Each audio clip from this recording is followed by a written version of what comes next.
جو بالکل ینگسٹرز تھے. انہوں نے کہا کہ ہم افغانستان میں انقلاب لے کر آئیں گے, ریولیوشنلائز کریں گے, چیزوں کو درست اور بہتر راہ پر گامزن کریں گے اور افغانستان کے حالات بہتر کریں گے. وہ 15 طالب علم تھے, وہ نوجوان تھے.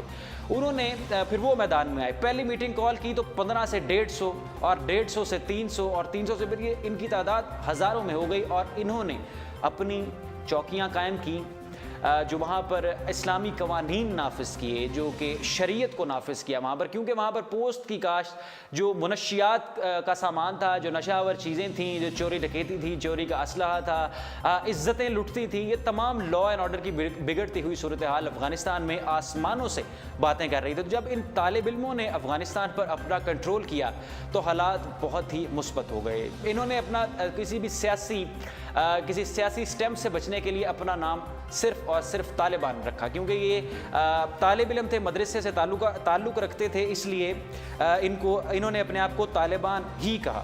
اور سب سے پہلے انہوں نے قندھار میں اپنا جو ہے کام شروع کیا, گورنر ہاؤس اور تمام بڑی جو عمارتیں تھیں قندھار کی ان پر قبضہ کیا, اور وہاں سے پھر انہوں نے اسلامائز کیا افغانستان کو. ان کے 4 مقاصد تھے اس دور میں. سب سے پہلے ملک میں امن اور امان قائم کیا جائے, شرعی قوانین مکمل طور پر نافذ کیے جائیں, منشیات کا خاتمہ کیا جائے. اور دنیا نے یہ وٹنس کیا کہ افغانستان میں منشیات کی کاشت صفر ہو گئی, پوسٹ کی کاشت وہاں پر جو سب سے زیادہ تھی وہ 0 ہو گئی, اس وقت بھی ہے وہاں پر. مہاجرین کی امن و عافیت کے ساتھ اپنے گھروں کو واپسی کروائی جائے, یہ طالبان کے مقاصد تھے ان دنوں. تو ان دنوں پوری دنیا ہی افغانستان میں جو طالبان تھے ان کو گڈ سمجھتی تھی. تو پاکستانی حکام کی جانب سے بھی ایسا کوئی تصور اگر اس زمانے میں کیا گیا ہو تو یہ غلط نہیں تھا, کیونکہ اس وقت یہ حالات ہی چیخ کر اخباری سرخیاں, انٹرنیشنل میڈیا, رشیا کے, امریکہ کے اخبار, انڈیا کے اخبار اور مختلف اخباری سرخیاں یہ بولتی ہیں. تو اس وقت اگر پاکستانی حکام کی جانب سے یہ اسٹریٹجی اپنائی گئی, یہ حکمت عملی اپنائی گئی, یہ دیکھنے کا یہ نظریہ تیار کیا گیا تو یہ غلط نہ تھا.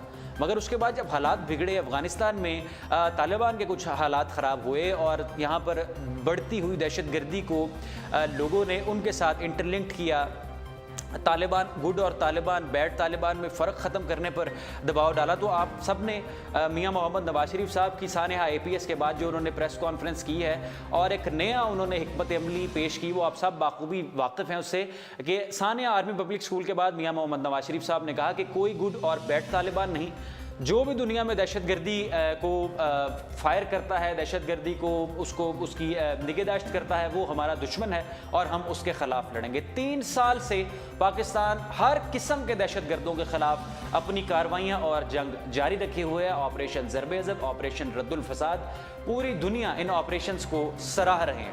مگر پھر یہ ٹیڈ پو جو کہ ایوان نمائندگان کے ریپبلکن پارٹی سے تعلق رکھنے والے ایک رکن ہیں, انہوں نے اینٹی پاکستان بل پیش کیوں کیا؟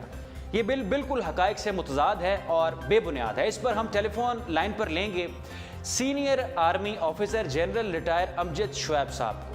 ان کو ٹیلی فون کریں گے اور ان سے جانیں گے کہ آپ ڈیفنس سے وابستگی ان کی رہی, جنرل ہیں, ریٹائرڈ جنرل ہیں, تو یہ پھر اب پاکستان نے دہشت گردوں کے خلاف جو جنگ جاری رکھی ہوئی ہے اسے تو سراہنا چاہیے, پوری دنیا سراہ رہی ہے, تو امریکہ کو بھی اس جنگ کو سراہنا چاہیے. پھر آخر یہ بل پیش کیوں کیا گیا, اس بل کے کیا مقاصد ہیں, کہیں اس کے پیچھے کوئی پاکستان مخالف لوگ تو نہیں, کوئی ایسے ہمارے ہمسائے تو نہیں جو پاکستان کو دنیا میں ملائن کرنا چاہتے ہیں, دنیا میں بدنام کرنا چاہتے ہیں, اور ان کی یہ خواہش ہے کہ پاکستان ایک دہشت گرد ملک کے طور پر جانا جانے لگے, جو کہ ان کی شروعات سے جن کی کوشش ہے. تو جنرل امجد شعیب صاحب کو, جنرل ریٹائر امجد شعیب صاحب کو ٹیلی فون کریں گے اور ان کی رائے اپنے پروگرام میں شامل کریں گے کہ آخر ایسا بل جو کہ حقائق سے متضاد ہے, اس بل کو پیش کیوں کیا گیا. ایسا بل اس وقت جب کہ افواج پاکستان متحرک ہیں, دہشت گردوں کے خلاف جنگ میں, دہشت گردوں کے خلاف ملک کو بچانے کے لیے ایک سیسا پلائی دیوار کا کردار ادا کر رہی ہیں,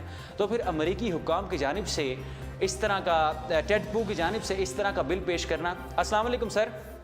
جی وعلیکم. جنرل صاحب خوش آمدید, بہت شکریہ آپ نے مجھے جوائن کیا. آپ کے جوائن کرنے سے پہلے میں نے خاصی تمہید باندھی ہے اس بل پہ.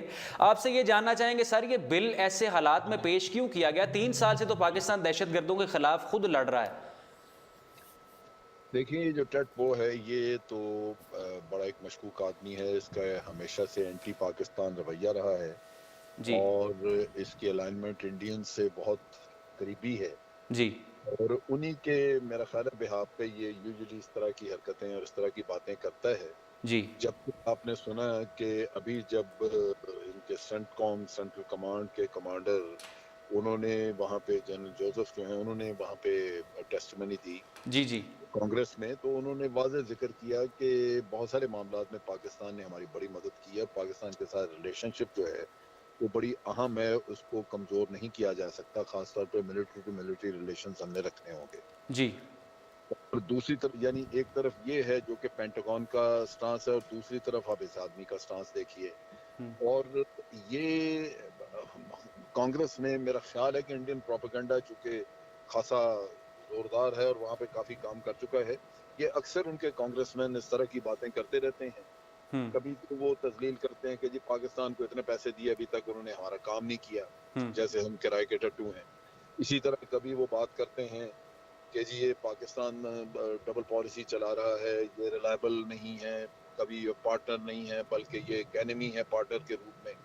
یعنی یہ ساری ڈیروگیٹری چیزیں جس کا چونکہ پاکستان کی طرف سے کبھی بھرپور جواب دیا نہیں گیا، جی تو اس کی وجہ سے وہاں پہ ایک کھلی چھٹی ہے کہ جس کا جو جی چاہے وہ ہمارے بارے میں کہہ دے، اور یہ میرا خیال ہے بڑی زیادتی ہے، اچھا، ناقابل قبول ہے۔ تو جنرل صاحب جب ہمیں اس بیان کو اس طرح کے بل کو سیریس نہیں لینا چاہیے؟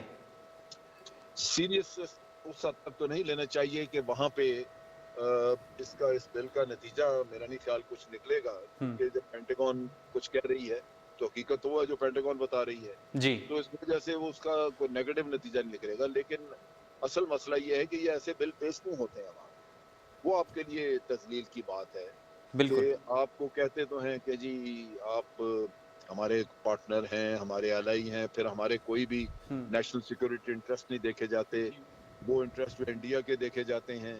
پیسے اگر کوئی دینے ہیں تو وہ ابھی آپ کے روک کے بیٹھ جائیں گے، اور جہاز 8 دینے تھے F-16 معاہدہ کیا وہ کھا پی گئے، پوچھنے والا کوئی نہیں۔ جی تو ان چیزوں کو اگر آپ دیکھیں تو بہت کچھ وہ ہے جس پہ ہمیں شکایات ہیں امریکہ کے ساتھ، جی اور ان حالات میں اگر ہمارے خلاف اس طرح کی روز قراردادیں پیش ہوتی رہیں تو لازمی بات ہے کہ وہ اس کے لیے گراؤنڈ بنتی رہے گی، کسی نہ کسی وقت پہ پھر صورتحال ایسی آئے گی کہ آپ کے اوپر ریسٹرکشنز لگ سکتی ہیں، سینکشنز آ سکتی ہیں۔ یہ چیزیں جو ہیں یہ پھر کل کو ان کے لیے رستہ صاف ہوتا جائے گا۔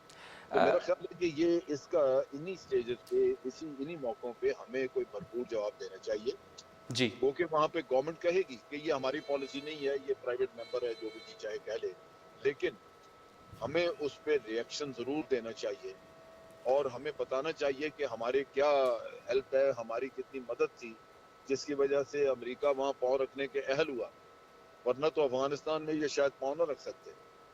تو اچھا ہم نے کبھی میرا خیال ہے اس کا منہ توڑ جواب نہیں دیا۔ جی بالکل۔ اچھا جنرل صاحب، جب یہ امریکہ کی طرف سے سٹانس لیا جاتا ہے کہ پاکستان نے ہمیشہ امریکہ مخالف لوگوں کا ساتھ دیا ہے، تو ان سے مراد افغانستان میں جو عناصر ہیں اس کو لیا جاتا ہے؟ وہ اس کا میرا خیال ہے سمجھتے ہیں، لیکن ان کو یہ ہمیں بتانا چاہیے کہ افغان طالبان کے خلاف آپ جنگ لڑ رہے ہیں وہاں پہ، جی ہم مذاکرات آپ کے کروانا چاہتے ہیں، اور وہ حل ہے آپ کے لیے مذاکرات کا، آپ خود کہتے تھے مذاکرات کرنے، پھر آپ نے چھوڑ دیے۔ اگر ہم کل مذاکرات آپ کہیں جی مذاکرات کروائیں اور پھر ہم ان کے ساتھ لڑ مر کے تو اپنے آپ کو خراب بھی کر بیٹھے ہوں، تو ہماری بات سنے گا کوئی وہاں پہ؟ جی بالکل نہیں۔ یہ تو ہو ہی نہیں سکتا۔ آپ ہمیں کل کو جو ہمارا تجربہ ہے کہ امریکہ یہاں سے خطے سے اچانک جب اس سے کچھ نہیں ہوتا تو وہ بھاگ جاتے ہیں، اپنا کام پورا ہوا تو چلے جائیں، کل یہ چلے جائیں ہم ہر قسم کے طالبان سے ہم لڑتے رہ جائیں پیچھے۔